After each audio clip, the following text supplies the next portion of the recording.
So my name's Kevin Sullivan, and I'm going to be moderating this afternoon's candidates debate. Really, there's only one contested race, that's the planning board, and we have 3 people running for 2 spaces. So we have Jack Kelly, Gregory, Ryan, I am so sorry, and Jeremy Harrington. I have it right in front of me too. I'm terrible. You'll find today's going to be a little bit more informal than some of the other candidates' debates. So if you have a question that pops up during this, just run over to me with a piece of paper, and I'll try to make sure your question gets answered. So the format is that there's going to be an opening remarks by the planning board folks. And then we'll have the questions. We'll alternate the questions so that one person doesn't go first on every question. And then there'll be some closing remarks on the planning board side of it. But first of all, before we get going, there's other folks that are running this year. And we're going to introduce them. If they want to say a few words, they're more than welcome to come up, introduce themselves. With those folks, if you have a question for them, why don't you just put your hand up and you can ask that question. You're uncontested, so don't mess up, okay? All right, so why don't we start in order? So the first one is the town clerk's position, and we have Jennifer Priest here. There you are, Jennifer.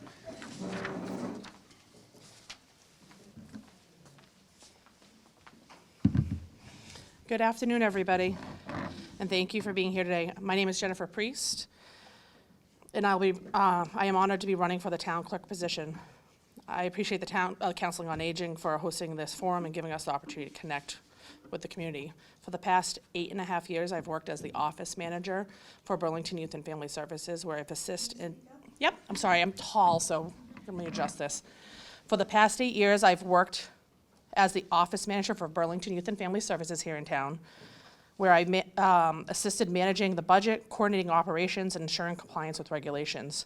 My career has always been rooted in serving people, and I am committed to bringing that same dedication, organization, and transparency to the town clerk's office.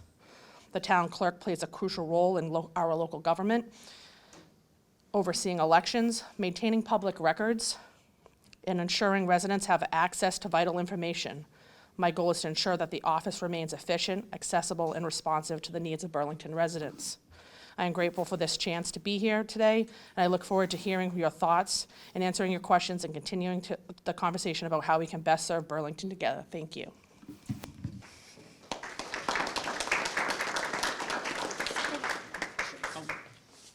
Does anyone have a question for Jennifer? You got off easy.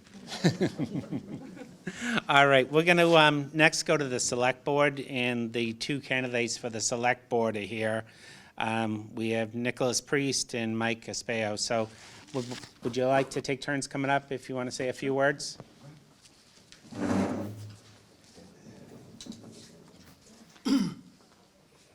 Good afternoon, everyone. Thank you to the Council on Aging for hosting this afternoon. I think it's always a great event to get to see your local town government candidates, and I enjoy coming every year when I'm on the ballot. My name is Mike Espejo. I'm the vice chair of the select board. I'm running for re-election for my 2nd term.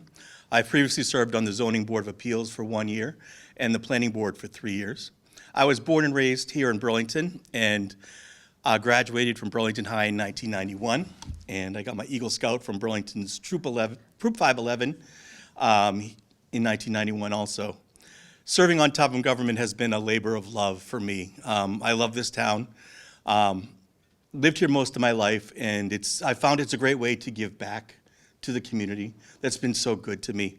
When I was away at college, I always thought about returning because my family moved away right after college, and it was a tough time for me to leave home, which was Burlington. So I've always wanted to come back, and when we were driving away from after my senior year at BHS, we were driving with the moving vans and stuff in the cars, and we were driving down 128, and I looked back at the Burlington Mall, and with tears in my eyes, I vowed to myself I'd come back to this town and I'd buy a house in this town. So I've done it twice, and now, so 2 different homes, and I'm back, and now figured my best way to give back was to serve in town government. And what got me into town government was I was really frustrated with the state of our country and the state of how divided we are. I feel like even it's gotten worse since I started in 2019, but as a nation, we're more divided than we've ever been, and it really bums me out. But what I love about town government is that we are all Party Burlington. We don't have a D or an R behind our name. We all want clean water. We all want good schools. We all don't want to drive on those potholes in front of Papagino's. So town government is in a municipal level has been something I've really loved and enjoy serving the town of Burlington. And it's my greatest honor to serve on your select board. And I hopefully can do it for 3 more years. Thank you.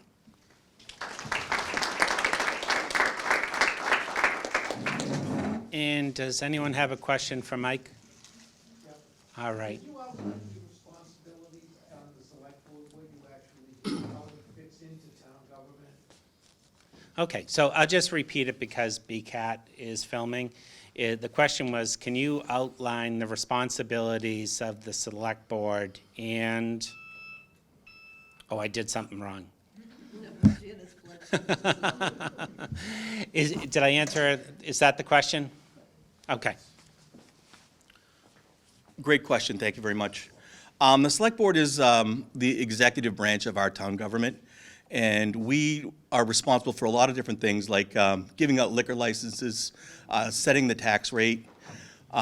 We choose the town administrator, which just came up. We appoint the town administrator, which happened to just come up as our town administrator of 6 years, Paul Sagarino, has just given his resignation and is leaving for another municipality. So at our meeting last night, we appointed a new town administrator, John Denizio, who's been serving as the assistant.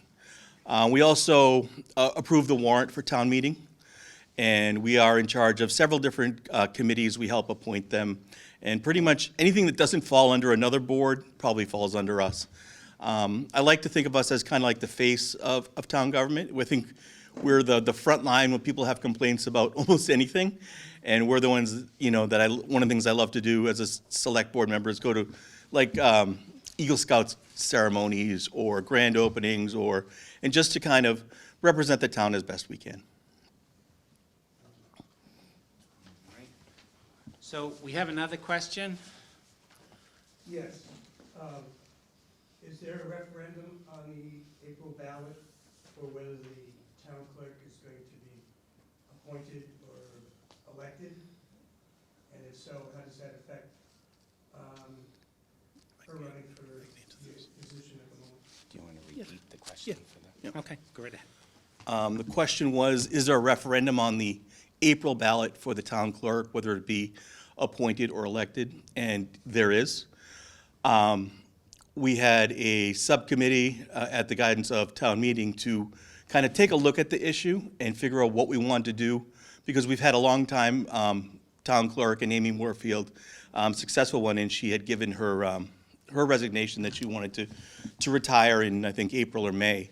So what we have on the town clerk, what we'll be voting on, is a 1 year. Actually, no, we're going to be voting if we want the town to make the position an elected or an appointed position. Jen is running for town clerk for a 1-year seat, and what will happen is, depending on the outcome of that that ballot initiative or that question, will determine how we move forward. If it goes appointed, it'll be on the select board to select another town clerk. If it stays the way it is as elected, then it'll be another 5-year term after her first year. Hope that answers.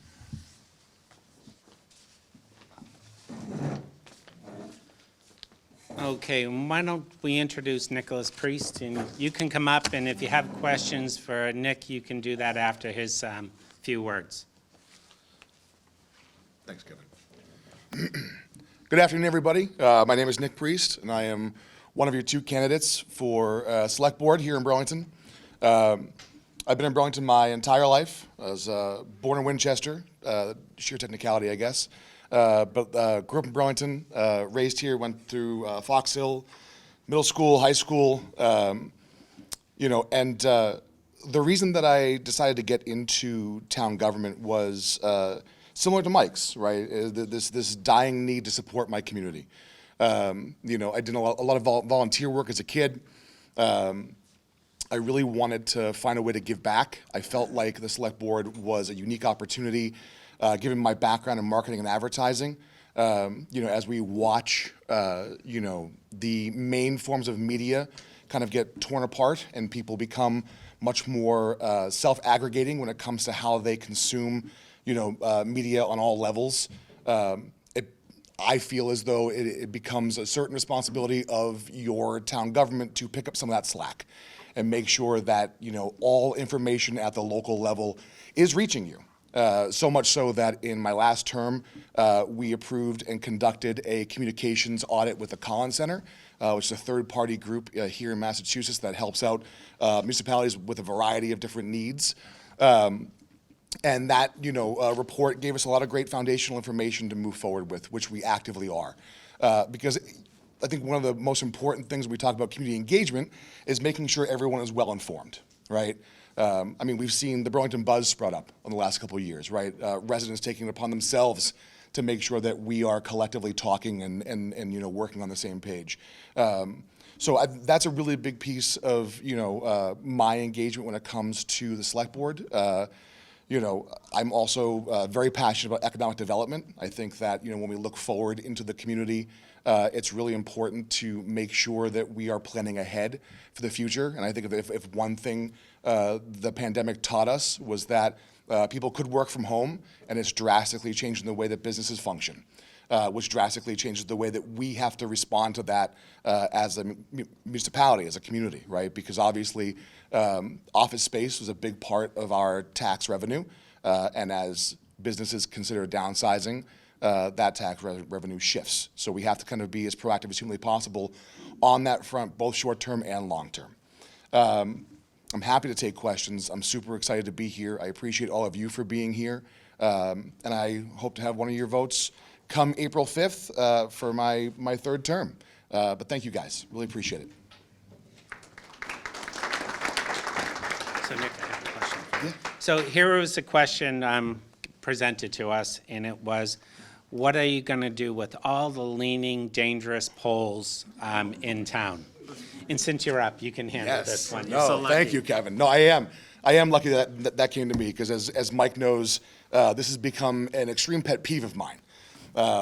Double poles, leaning poles are abhorrent to look at. They wind up becoming a danger to, you know, people as they, you know, move about the community, and we are actively seeking ways to hold Verizon accountable for the reduction of those poles. We know how many there are.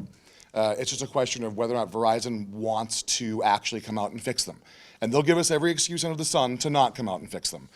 So much so, as Mike will recall, is that over the span of several months and multiple meetings, a Verizon contractor came before us asking to have a pole installed up behind LaCache's, and they wanted to run a guy wire from that pole to another new pole across the street from that pole to support it.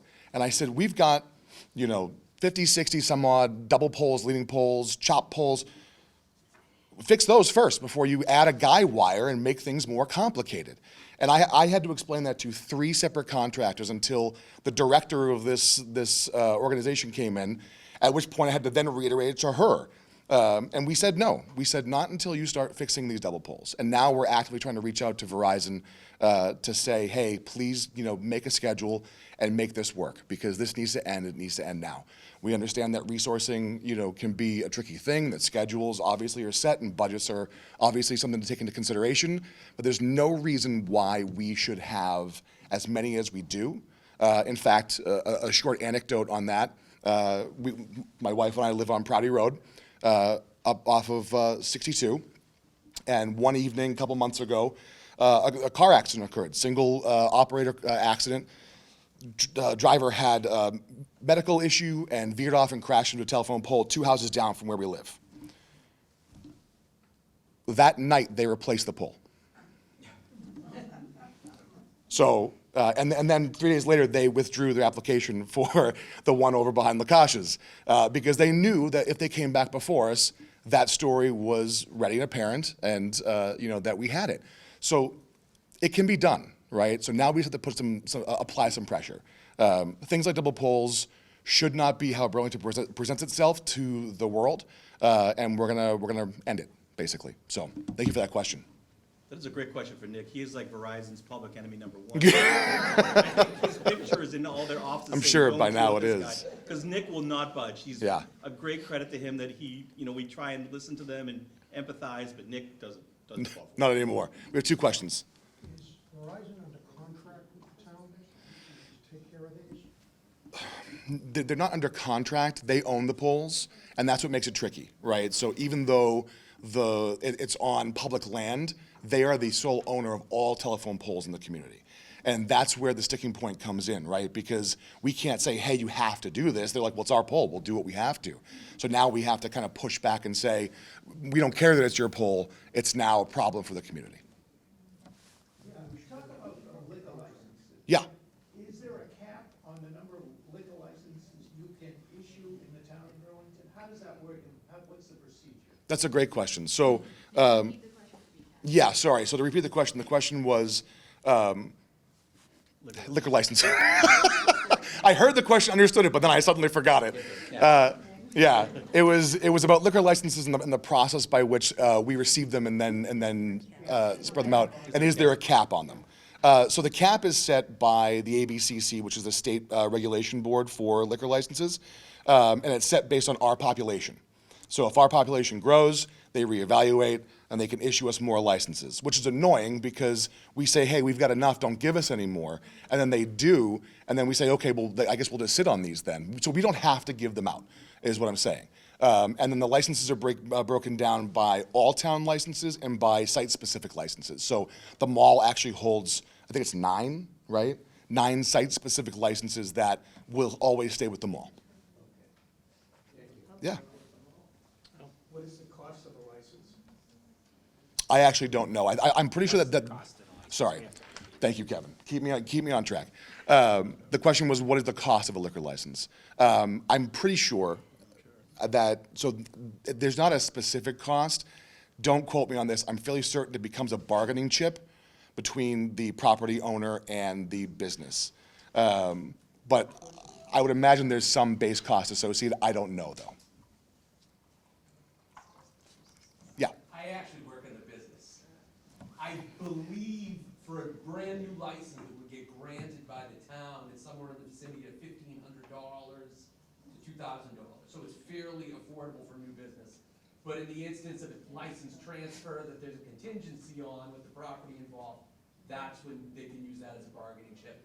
And they can get, thousands, tens of thousands of dollars for that license. So there's a better answer. Thank you, Adam. You're welcome. Any other questions? Okay. Oliver? I'm new to Burlington. Welcome. Can you tell me how many select board members there are and what is the duration of the terms? Yeah, absolutely. There are 5 select board seats. Each term runs for 3 years, and we are on a rotating cycle. So right now, the 2 seats that Mike and I hold are this year, and then next year there'll be just 1 seat, and then the year after will be the 2 other seats. Absolutely. All right. Thanks, everybody.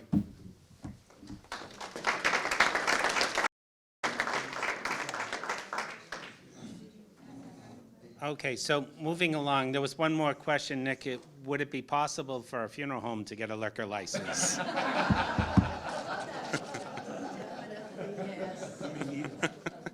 Okay, we're going to move on to the school committee. There are 2 candidates going for 2 spots. We have Christine Monaco and Melissa Masardo. So Melissa, do you, who wants to come up first? Melissa, why don't you come up? Hi, everyone. My name's Melissa Masardo. Thank you to the Council on Aging for having us. This is my second term, so I've been on the school committee for 3 years.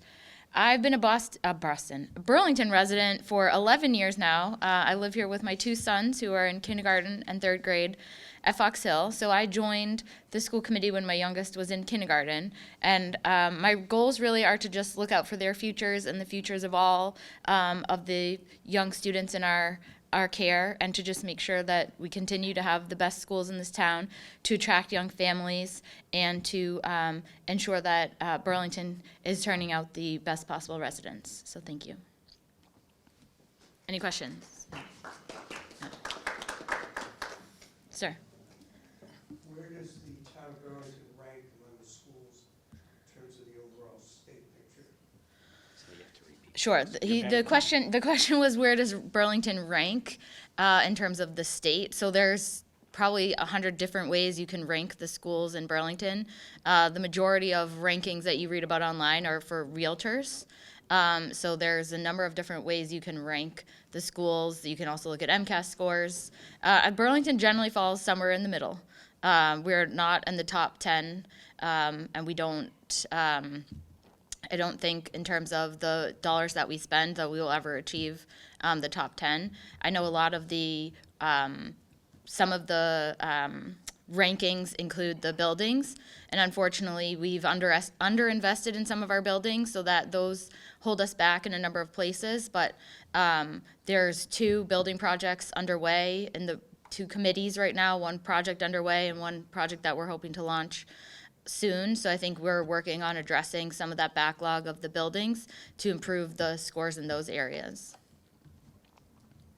Yes. What's the average classroom size in elementary schools that you have today? I'm not positive the average. I would say that 19 is probably the average. We try to look at, we've used 18 with the MSBA, but we're probably looking between 16 and 22. I don't think there's a class larger than 22. Thank you.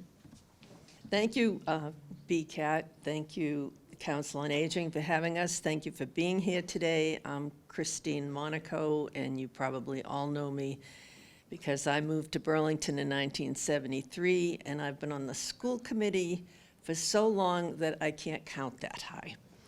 However, I take my job very seriously.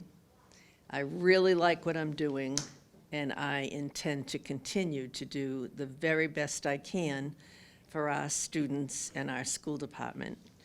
A little bit about myself. I was a math teacher, and I have a master's in business administration. I have 4 children who were all raised here in the Burlington schools. They all live in Burlington, and among them they have 15 kids, so I have 15 grandchildren here in Burlington.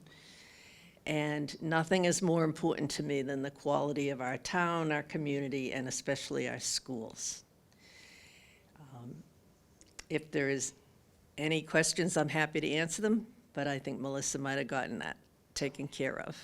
So the next part is really the most exciting part is that we actually have an election this year with the planning board. So before we get into the candidates, I just wanted everyone to recognize Ernie Cavino for all his years of service. So if we could all stand up and give him a round.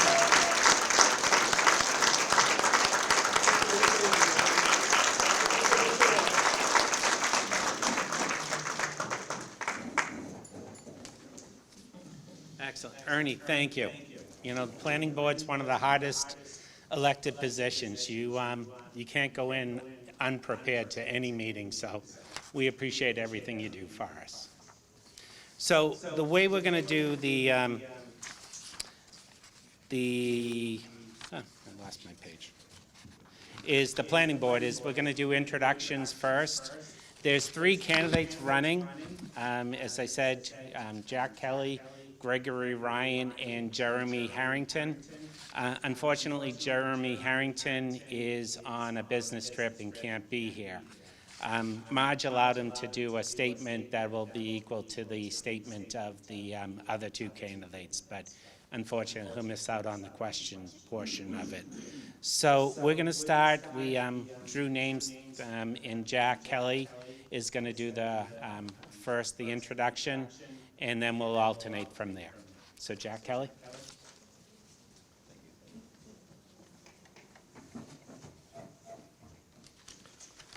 Thank you, Kevin, and Marge, and Council on Aging for allowing us to be here. Well, good afternoon to my fellow seniors. I think Burlington should have at least one person over 65 on the planning board, and in that case, I'm your only choice.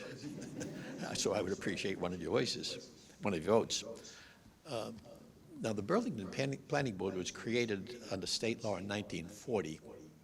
Coincidentally, I was created in 1942. 1940 also. Now I see you doing the math. Yes, I'm 84, soon to be 85. But in my family, that's middle age.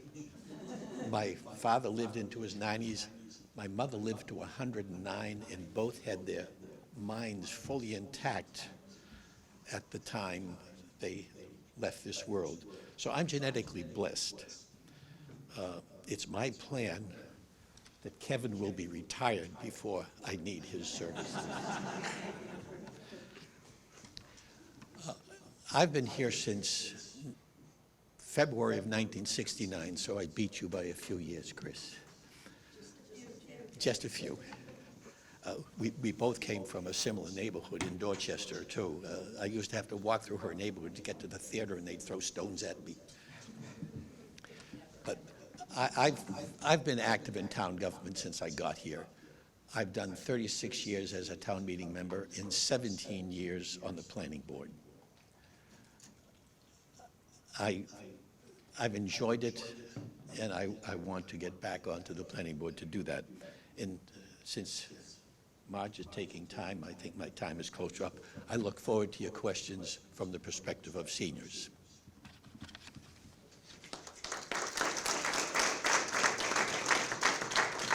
And then I'm going to invite Gregory Ryan up.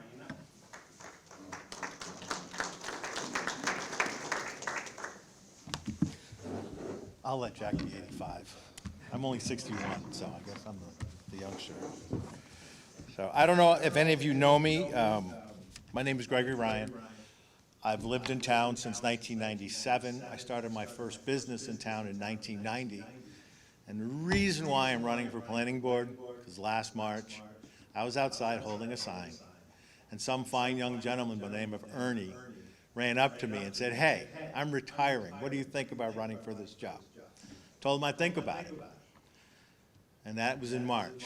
Then in September, he calls me, "Greg, you still thinking about this?" I said, "Yes, Ernie, I'm still thinking about it." October, "You still thinking about it?" "Yes, guess what, Ernie? I'll do it." So in October, I decided that I was going to run for planning board, and I filled out my papers and sent them back in the beginning of January. So I've been a town meeting member for the last 24 years. I've been on the zoning bylaw review committee for the last 7.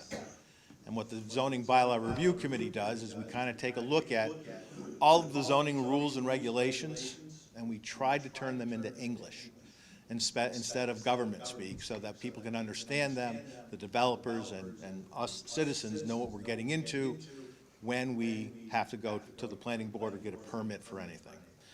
So personally, I grew up in upstate New York, right along Lake Champlain. I'm the second oldest of 7 kids.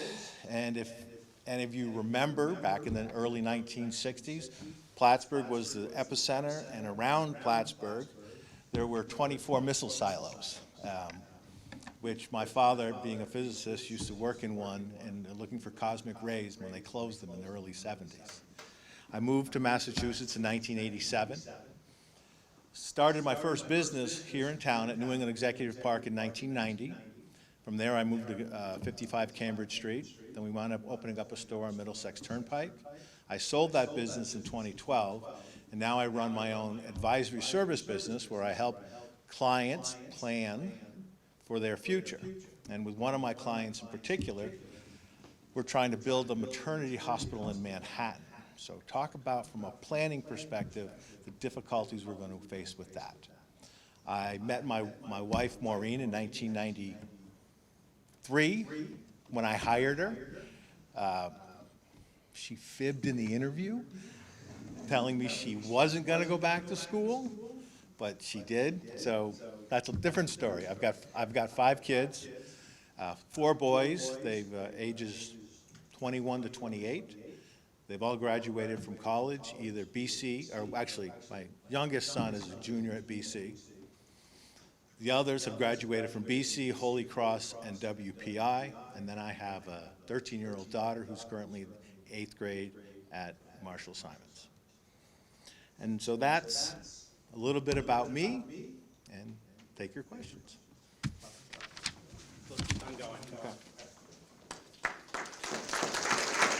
Thank you, Greg. So the third candidate is Jeremy Harrington, and Marge allowed him to do a statement because he couldn't be here on the business trip. Now, I'm going to read the statement. The word "he" comes up in the statement. I'm not endorsing anyone. It's just reading the paper as it's presented. So don't consider it an endorsement. Don't throw anything at me. Okay. Okay. Jeremy Harrington is running for the seat of Burlington Planning Board because he believes thoughtful, community-driven planning is essential to preserving the character of our town while preparing for the future. Jeremy grew up in the area, chose to move to Burlington, and over the years, his family has expanded and set roots here. He has experienced managing restaurants and knows the struggles of small businesses with razor-thin margins, and a large corporation creating strategic vision and guiding them into actionable and implementable projects. He has traveled to dozens of cities and towns for work and has seen the good, the bad, and the ugly of planning. For anyone that has worked with Jeremy, from the Transportation Subcommittee to Town Meeting to Zoning Board of Appeals, they know that he approaches problems with level-headed consistency, critical thinking, transparency, a sense of urgency, a willingness to incorporate new information, and a positive can-do attitude. Our town and society are at crossroads. We face challenges like housing affordability, tax increases, traffic congestion, changes to office utilization, protecting open space, and ensuring our local businesses thrive. These decisions shouldn't be made behind closed doors. That's why Jeremy is committed to open communication, listening to the residents, and making planning decisions that serve the best interests of the community, not just developers or special interests. When you elect Jeremy, he will prioritize balanced growth, ensuring new developments respect Burlington's identity while addressing the needs of families, businesses, and the environment. The world is changing around us, and we need to make sure that we are thoughtfully evolved to maintain all the fantastic resources we have in town without having our taxes skyrocket. Missed chances equal empty storefronts and an unwinding of our commercial base, which disrupts the tax and the amenity balance that makes our town special. He will not stand by and leave a what could have been town for the next generation. With your vote, Jeremy brings enthusiasm, accountability, positivity, and a new voice. We need to zone our future to own our future. And after I read that, he would have been happy if he read it himself. So we're going to go into the question part, and we're going to alternate the candidates. So we're going to start with Gregory Ryan. And with the questions, if anyone needs me to re-say the question, don't be bashful. And the question is, what is the role of the planning board? Come on up. Yes, you only have an hour. The role of the planning board is actually quite simple. It's the detail that gets you, though. It's site plans, It's subdivisions and special permits. That's what the planning board is focused on. And like I said, getting into the details of each and every single one of those so that they don't inadvertently affect the towns in ways that we don't want them to. Thank you.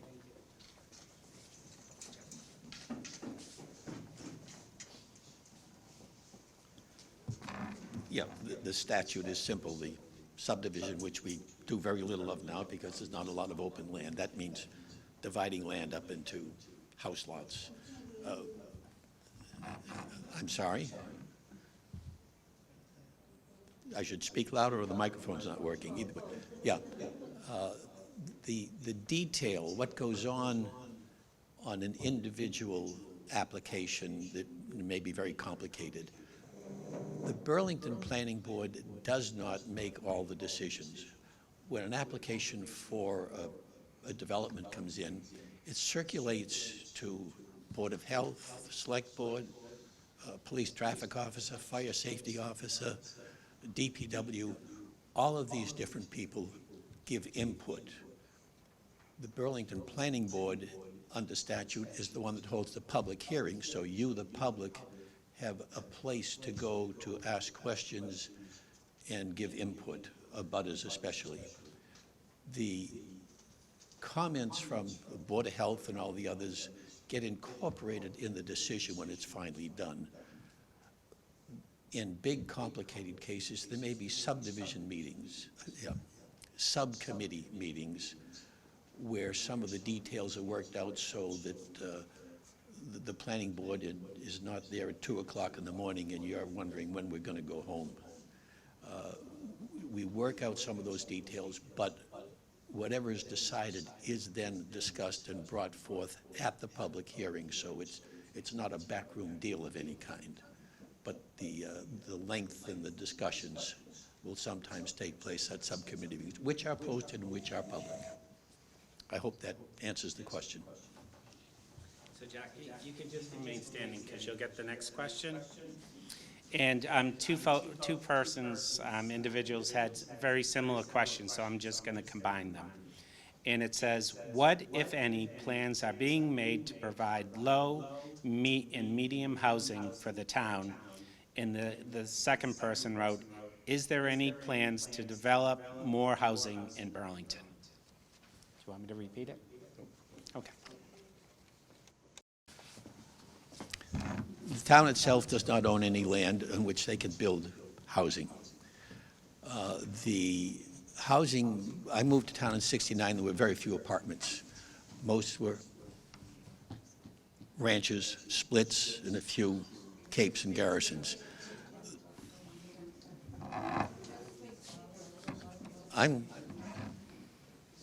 Can we do something about the volume? Is this the microphone that's working? So just take it off and just put it closer to your mouth. Okay, thank you, Marge. It's unusual for me not to be heard because I like to be heard. As I was saying, the town doesn't own any land, so we don't develop housing anymore. There was some housing the town built many years ago, Tower Hill and that type of thing. There is housing next door, but that was done by private agencies. There was 40B, if some of you remember these houses where a developer could come in and exceed the number of units per acre, provided they devote some of them to low and moderate income housing. Under a regular 40B, they got to do 15%. Under a friendly 40B, they got to do 25%. If you paid attention to the last town meeting in January, the planning board put forward a proposal to try to increase along Cambridge Street and Town Center area proposals for retail on the first floor, residential on the second and third floor. There is, in town, we have what's called inclusionary zoning, that 15% of developed housing has to be low and moderate income. The problem is, under Middlesex County standards, low and moderate income is not terribly affordable in most people's minds. The state has recently passed some legislation for alternate units. You can now build what people call a granny pod in your backyard, or you get a separate house, but it has to be connected to the utilities, its own utilities. Or you can add a separate apartment to your house, an addition, which is a separate unit, not just an in-law apartment. So there are options, but that small house you build in your backyard is going to cost $300,000 or $400,000 just to put it in. Would I do that? You know, as long as I'm going to live and expect to live, I don't think I'd get my money back if I put $300,000 or $400,000 in it and tried to rent it out, or live in it myself and rent out my house. The options, because of the cost of housing here in Burlington, the options are limited by funds. I hope that answers the question. Why don't I just hand it to Greg? You can do that. Okay.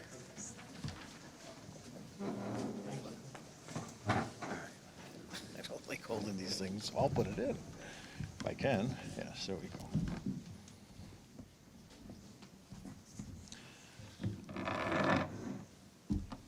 Now, there's a distinction, I guess, between affordable housing and housing that people can actually afford.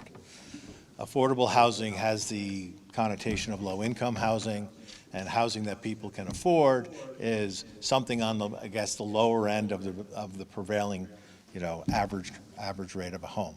So to add on to what Jack just said, there's 5 things that you kind of have to pay attention to. One, which he just talked about, was the accessory dwelling unit, which by right, every residential homeowner in this town has the, single family, has the ability to put what's called the accessory dwelling unit. It came into law on February 7th, of up to 900 square feet of a little house on your property, which it was intended to keep families closer together. That's number one. Number two is town meeting. We passed the middle housing plan, which is going to take place down in the center of town. If you, Grant Ave and the places behind the schoolhouse ice cream are the, and the old Mass Glass buildings, those are the primary locations that we're going to benefit from this.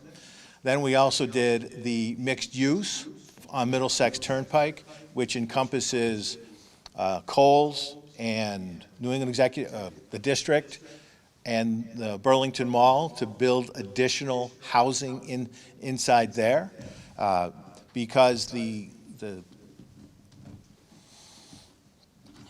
prognosticators think we need somewhere between 750 and 1,000 new houses over the course of the next 10 years in the town of Burlington. So that's 3 things. The fourth thing is, if the MBTA, the Massachusetts government came up with the MBTA communities, where we have to incorporate certain parcels of land that can have more dense housing to accommodate walking distance to the bus stops for MBTA commuters. So we've got that, and then we're also looking at Nordblom, the owners of Northwest Park, across from 3rd Ave, are looking at putting up, taking down 2 industrial buildings. I believe the addresses are 129 and 131 Middlesex Turnpike.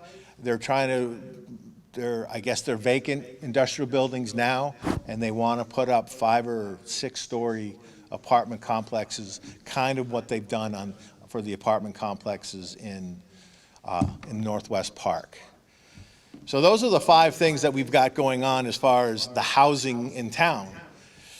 But we have to be very careful about it, because a lot of it comes down to market rate, competition, and everything else. And we have to build our houses carefully, because what we don't want to start doing is losing our commercial aspect, because we make a lot of money on the commercial taxes. Did that answer the question? Thank So Greg, you'll be coming up, so. Here's a quick question. It is, do you think the 15-foot sideline setback for new housing is enough? Do you think the 15-foot sideline setback for new housing is enough? You could speak for 20 minutes, but I don't think. Yeah, I don't think so. Yes. And 25 in the front is good. So, Okay. that's it. Jack? Did you hear the question? I did. Okay. If we were to change the setting to less, we would have a lot of, or more, is enough, so the implication of the question is, should it be more? If we were to set the sideline setback to something more, we would have a lot of homes which would then be non-conforming, what we call a legal non-conforming. And if that homeowner wanted to make some modification to their home, they would have difficulty first with the building department to get a building permit if they wanted to expand a non-conforming use. That they can do. They would have to go to the planning board, go through a whole bunch of folderol to get an expansion of a non-conforming use. So even if you think the sideline setback should be more, it would be unfair to the thousands of existing homes, and I don't think we should do that. Jack, you can remain standing. So we had two questions very similar. What do you think the opportunities and challenges for Burlington in the future, and how can you help as a planning board member? So what do you think the opportunities and challenges for Burlington in the future, and how can you help as a planning board member?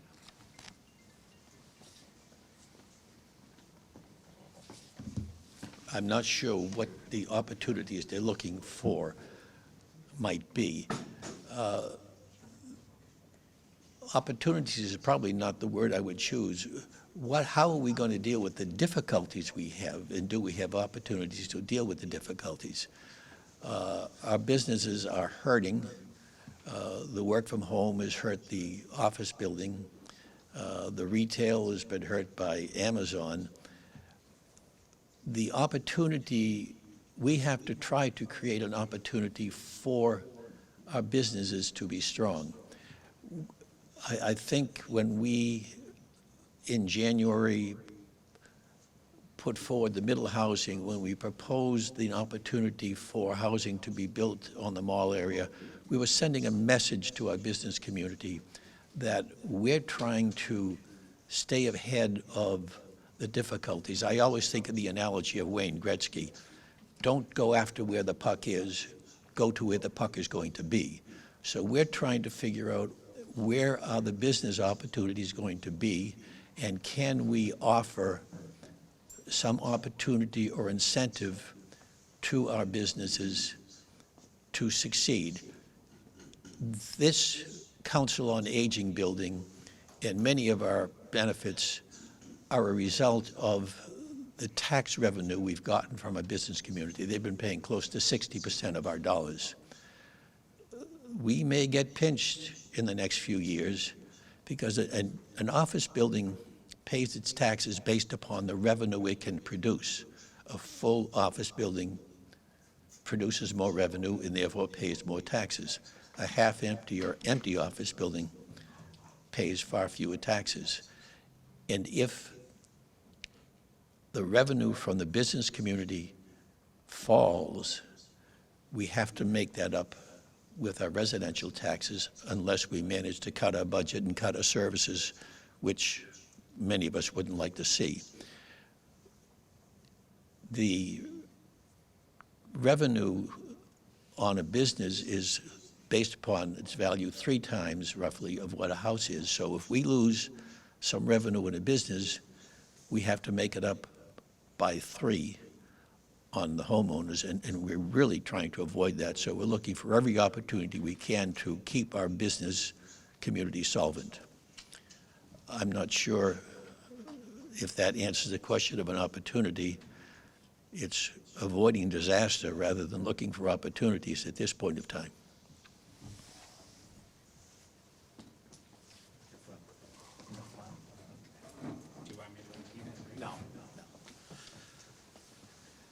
So, everything that Jack just said was right. I'm going to expand upon it a little bit. Town of Burlington is 11.4 square miles. We're not going to get any more unless we invade Lexington or Woburn, but I'm sure they wouldn't like that. And at the moment, so if you take a look at all the towns around us, all right, our tax rate is the second lowest with the exception of Woburn. If I remove Woburn from the equation, then Lexington and Billerica and Tewksbury and Wilmington and Bedford, their residential tax rates are 39% higher per thousand than what Burlington's are. Our commercial tax rates, we're right on the nose. I think we're at 100.02% of what our surrounding ones are.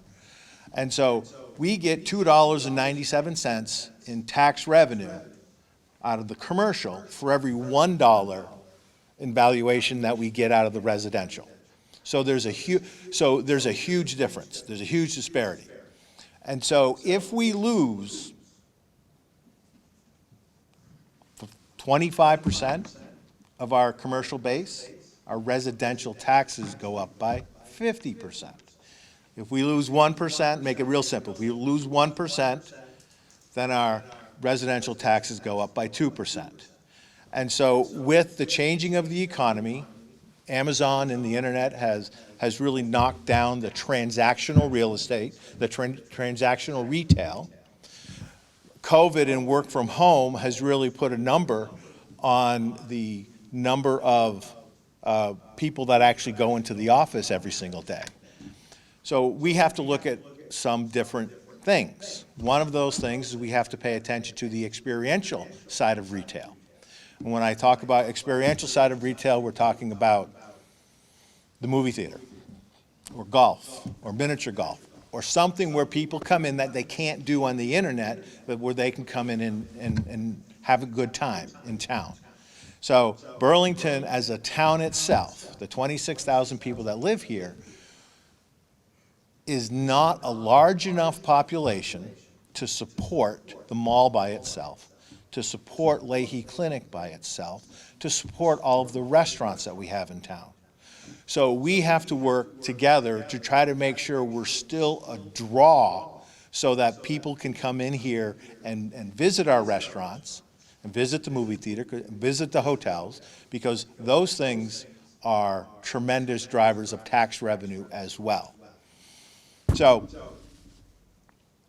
being nice to the commercial side to get them to come back. I think the commercial real estate will come back as more and more people return from working from home. For some reason, people like to pay attention to what their employees are doing. God, I don't know why, but I don't know. So it will come back. We spent a lot of money, spent a lot of effort trying to build the biotech, getting that into town. When things settle down, and they will, the markets will be able to come back and take a look and see where the economy is going to grow. And one of the additional things that we can do to make it where we can put more things in, and nobody's got any baseballs to throw at me, but I think that we kind of really need to pay attention to structured parking. The benefit to structured parking is it opens up more green space. The more green space that we can make it easier for people to walk between locations, right? One of the big, Nordblom is putting up, they want to put up the two apartment buildings I just talked about. And one of their big selling points is, hey, it's right across from Wegmans. Everybody can just walk to Wegmans. They can walk to the 29 industrial buildings that are still in Northwest Park. So we make it easier for people to walk to work. We have less vehicles on the road. They'll walk to lunch, keeping our restaurants happy, which when the restaurants are happy, more revenue comes into the town, and we're happy. So that's it. And for Greg, before you get comfortable, here's another easy one. What is your stance on a cannabis dispensary in town? And you can't say the town will go up in smoke.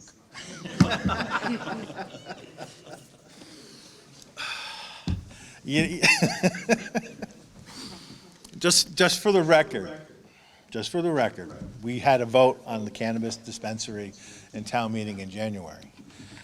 My lovely wife is also a town meeting member. She voted against it. I voted for it. So I got yelled at, but that's a different story. All right, so cannabis dispensaries. Well, it was legalized in Massachusetts in 2017. So there's that. I'm for it, but I'm for it in a very specific location. So if you take a look at Woburn, and you know, see where their cannabis dispensary is, does anybody know? It's over by the train station, by Target, right off the highway. Easy off, easy on access to the highway. You know where Bill Rickers is? Same thing. It's up off of Treble Cove Road. You get off the exit at Treble Cove Road, you cross back over the highway. Republic Drive, I think is what it's called, right? So it's right there. It's not near any residential. It's right off the highway, right at an industrial spot. So you get in, get out. Same thing with Woburn. It's not near any residential.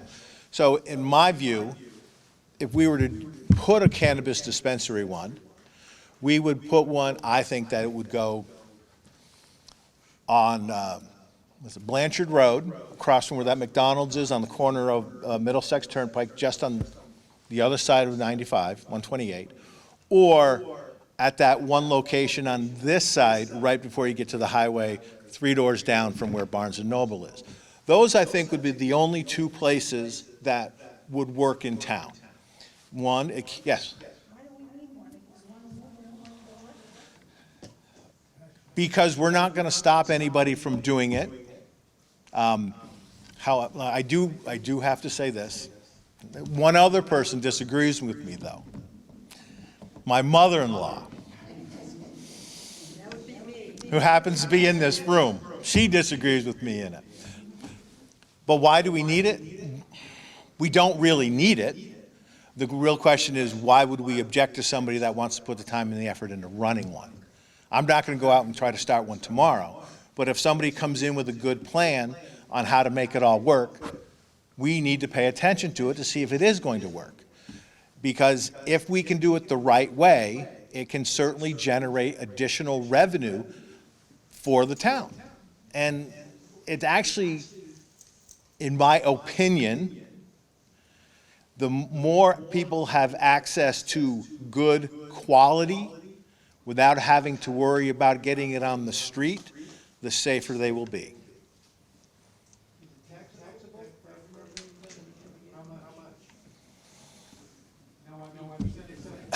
I think it's, no, that's the percent is the additional that we can use. It's like 15%.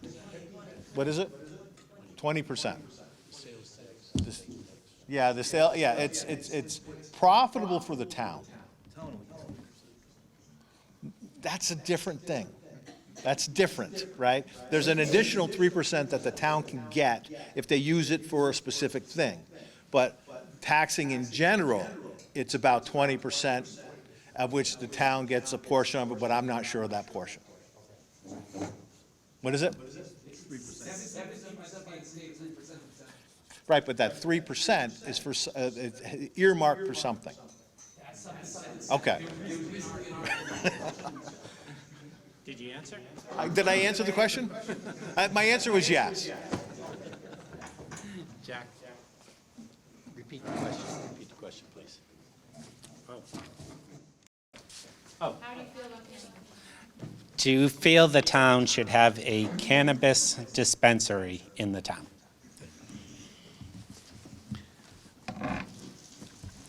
When this came up at town meeting, I voted with your wife. I said no. Why?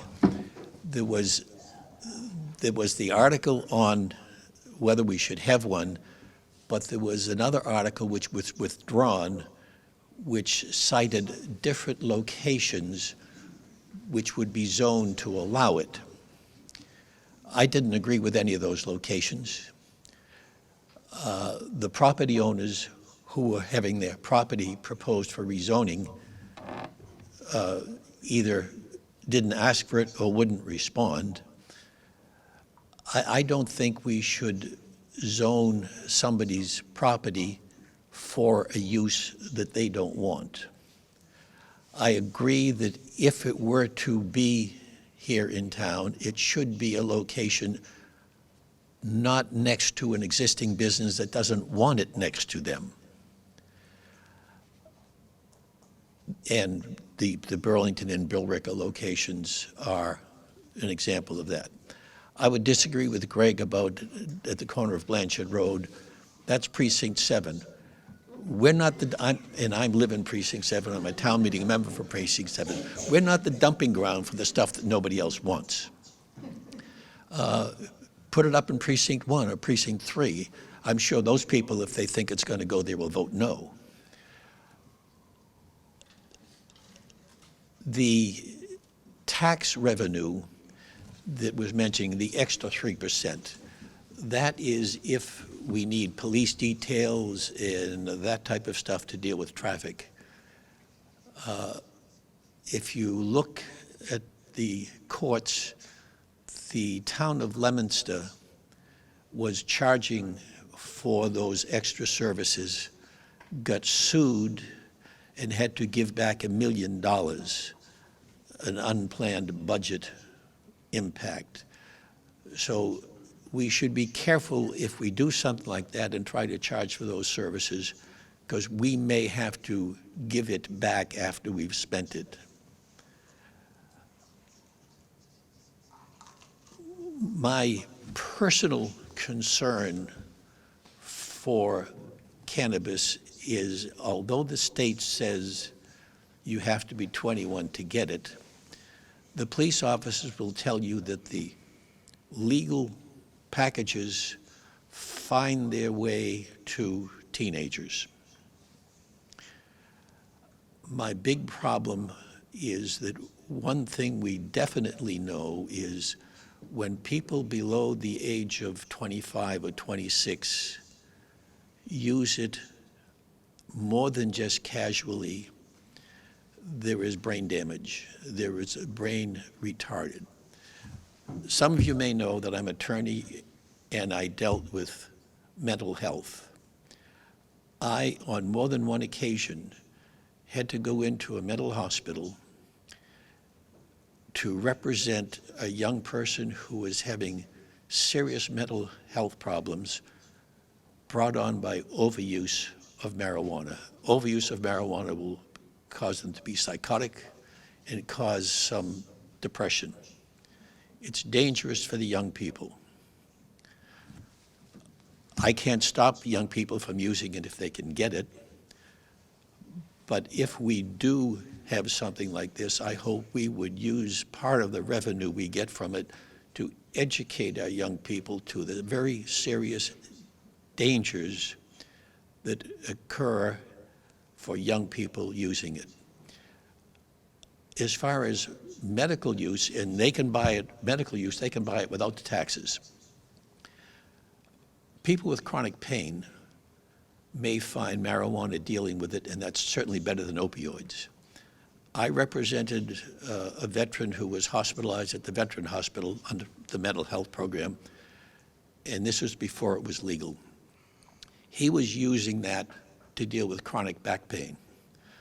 But because it was not legal and the federal government had certain rules, they weren't going to allow him to use that type of treatment, so they were forcing him to be hospitalized against his will in a mental facility because he was using marijuana. We were able to find a technicality and get him out of there.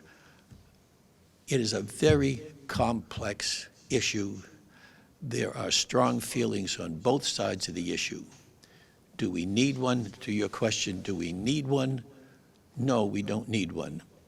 Are there benefits to us having one, I don't think the revenue that we would get is sufficient to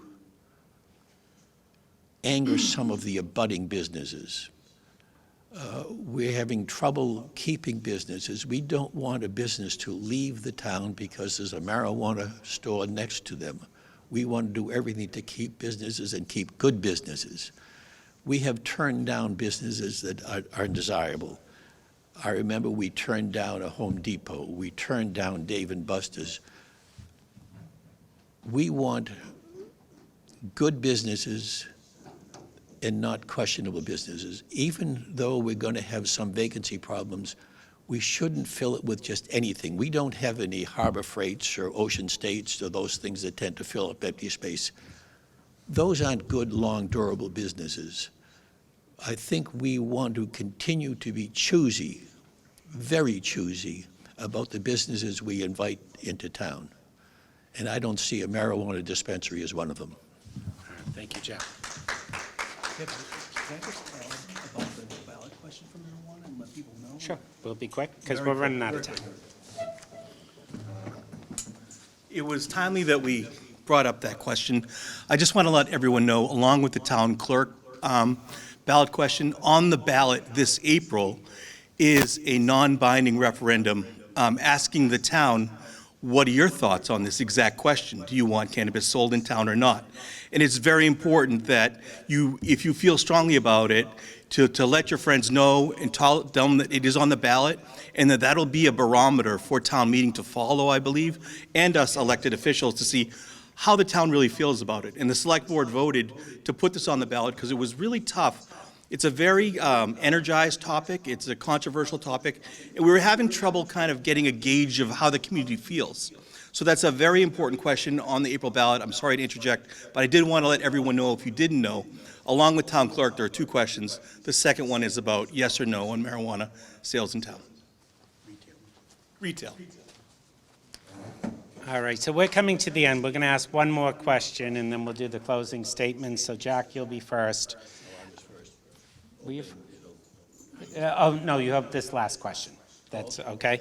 And in the spirit of walking to places, what is your stance on better sidewalks and crosswalks? I thought the last question was going to be yes and no, but we'll see how this one goes. Do you want to hear it again? No. I drove down Blanchard Road next to where Oracle is yesterday. I went down to Market Basket to pick something up quickly. They have some lovely new sidewalks with telephone poles in the middle of them. I wouldn't even want to ride a bicycle down them, let alone try to take a wheelchair or a baby carriage. We have had a program for 10 or more years to put in sidewalks in as many places as we can. They're expensive. We try to make the developer do it where possible, but the town has put, I think it's $200,000 a year towards sidewalks. You don't get a lot of sidewalk for $200,000. I would love to see more sidewalks. You go on Cambridge Street, there's some sidewalks, but they're very close to the street. In cars whizzing by at 40 miles an hour, you don't feel comfortable walking on that sidewalk. So where you place them and the separation you have, now if we just plant a few trees or something along the edge of that sidewalk, it gives a little cushion. You feel a little safer when the cars are whizzing by at 35, 40, 45 miles an hour. I would love more sidewalks. Can we afford them? We're looking at some serious budget problems for the next few years. We may have to postpone some of our sidewalk plans, but eventually I think we should get as much sidewalk as we can and as much walking as we can. My doctor says I should go out and walk every day. I'd say yes, and then I don't. But walking is is good not just for safety and reducing traffic, but for our health. So yes, I'm in favor of sidewalks, but I don't want to pay an arm and a leg for them. Great. And then we'll do a closing. All right. Yes, I'm for more sidewalks. And like Jack said, is town meeting, there's money every year to replace the sidewalks, or to fix the sidewalks, add more sidewalks, replace sidewalks. And what we're trying to do with these sidewalks is we try to use granite curbing with concrete sidewalks instead of the driveway paving for the sidewalks, because the concrete sidewalks last longer. However, they're more expensive, and therefore we get less new footage each year compared to using the parking lot paving to do it. So, but at the end of the day, I'd love to have more sidewalks. I'd like to have them 6 feet wide too. That way people can go like this, so. Okay, and so we're going to end everything with the closing remarks, and Gregory Ryan is going to go first. I got the name right this time. And then we'll have Jack. All right. All right. So, I actually have something written down. All right. I'm proud of my engagement that I've had with the community over the years. Town meeting, coaching, playing softball, myriad out-of-school events. 4 kids that played hockey. One year I went to 184 hockey games in the cold, sitting at the ice. What was that? No, does not include practices. The combination of my professional experience, my many years in town meeting and on the ZBRC, provide me with the relevant experience to be a successful member of the planning board. More importantly, though, is my experience as a homeowner. So it gives me the deep understanding of what our citizens want in our community, and I am committed to doing the best for our residents. My professional experience, like I mentioned earlier about building a hospital in Manhattan, like I don't want to hit my head against the wall too many times, is leading a business consulting firm where I assist many clients in industries including healthcare, software, education, e-commerce, and financial services. Through this, I have developed an understanding of the commercial development process, working closely with businesses to identify the opportunities, tackle challenges, and ensure sustainable growth. I'll be able to bridge the gap between the residential interests and the commercial interests, fostering a collaborative approach. We must provide opportunities to strengthen our community, keep our commercial tax base strong, and maintain our high quality of life. We need to prepare for the changes that the future will inevitably bring. I'll work for our community, balancing the needs of all parties to provide a pathway for a successful future for Burlington. Thank you.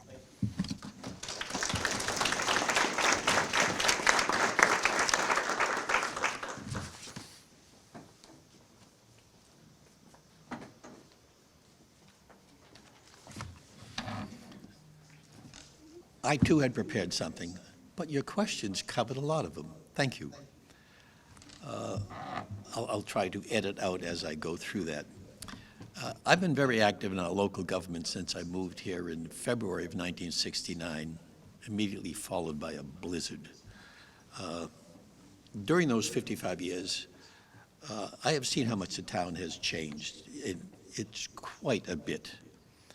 I've seen what's worked and what has been unsuccessful. That's helpful. When I first got on the planning board in 1984, we did not employ a professional planner. I pushed to add a professional planner to the staff, and I'm very proud of that improvement. I think it has served the town very, very well. As I mentioned, I've previously served 17 years on the planning board and 36 as a town meeting member. Today, Burlington is facing some difficult problems impacting our business community, and those businesses pay for a lot of the services we like. We don't charge our kids for the school bus. We don't charge for trash pickup, as many towns do. we've managed to keep all of that within our real estate tax. That's still the objective. I know the selectmen want that. We've seen what happened with COVID and work from home and how that's affecting us and how Amazon is affecting that. I won't repeat that. But during my years on the planning board, we adopted some innovative zoning changes that strengthened and brought good businesses to town. The mixed-use development, planned unit development or planned development district, the first one we did, as I recall, was Sun Microsystems. Before that, we didn't have mixed use. That was a good tool, and I'm glad we made that change from the previous strict, either it was an office building and nothing else, or retail and nothing else. The mixed use that we brought on board back at that time was an innovative change. It was new to the town, but we did it, and I'm glad we did it. And I will continue, if I'm back on the board, to look for innovative ways to make the town better for us who live here and for the businesses who support our tax base. The term of office for the planning board is 5 years, longer than any other office in town. Everything else is 3 years or less. There's a reason for that. The work you have to do and the information you have to learn as a planning board member is quite significant. It takes a while to get up and running. And for that reason, we give you a year or two to figure out what's going on, and then 3 years to be a full-service planning board member.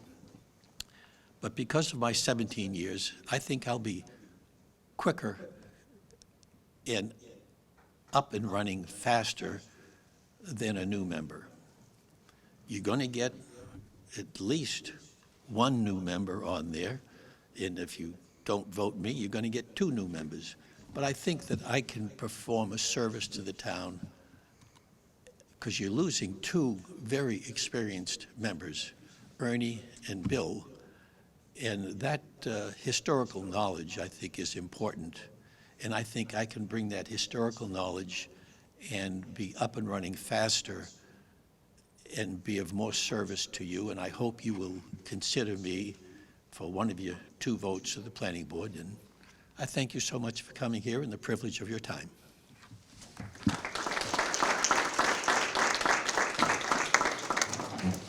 Thank you, Jack. There was one question that I mixed up and put in with the planning board. It was about the schools. I'm going to hand it to the school committee. They can maybe talk about it at their next meeting. It just got mixed up in the wrong pile, but we've gone kind of long, so I'd rather not make it go too much longer. So for all the candidates, I just want to say thank you. I was a rec commissioner for over 22 years. None of us do this for the money. Every one of you do it because you care about the town, and you want to see the future of the town be better. Leave it a better place than what you started with. And I just want to thank you all for doing that. We appreciate it as residents that you're standing up. You're taking those phone calls at home. You're answering questions. Some people don't agree with you, but you're doing what's right in your heart. And I just wanted to say thank you. Thank you for everyone for being here. Hopefully it helped you on your votes. On this side, you should do well. Good luck over here. Okay, so, yeah, it's the 5th, isn't it? April 5th? Oh, okay, so early voting starts on March 19th. Actual voting is April 5th from 8 a.m. to 8 p.m. So, make your voices heard, vote.